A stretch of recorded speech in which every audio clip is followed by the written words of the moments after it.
No, there's a very peculiar thing that happens to people who have undergone what we might call a spiritual awakening.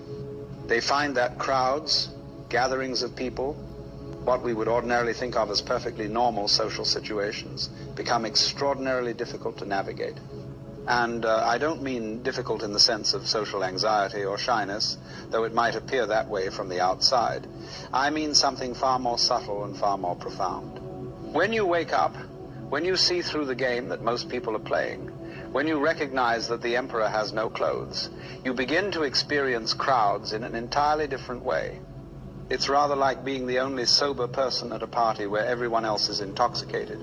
You can see what's happening with a clarity that's almost painful, while everyone around you is completely absorbed in the drama, completely identified with the performance.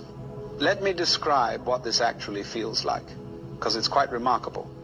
When a spiritually awake person enters a crowd, the first thing they notice is the noise. And I don't mean just the physical noise, though that's certainly part of it. I mean the psychological noise, the energetic noise, the noise of 1,000 different egos, all clamoring for attention, all trying to assert themselves, all desperately attempting to be seen, to be heard, to matter.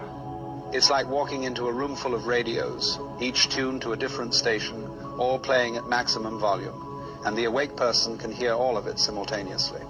They can feel the anxiety radiating from one corner, the anger pulsing from another, the desperate need for validation coming from someone nearby, the performance of superiority from someone else.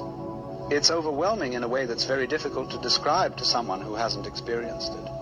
You see, most people are so identified with their own internal noise that they don't notice the noise of others.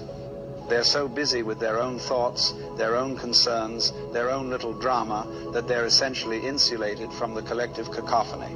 But the person who has awakened has, in a sense, dropped their own noise, or at least learned not to identify with it, and so they become extraordinarily sensitive to the noise of others. It's rather like what happens when you stop talking yourself. Suddenly, you can hear what everyone else is saying.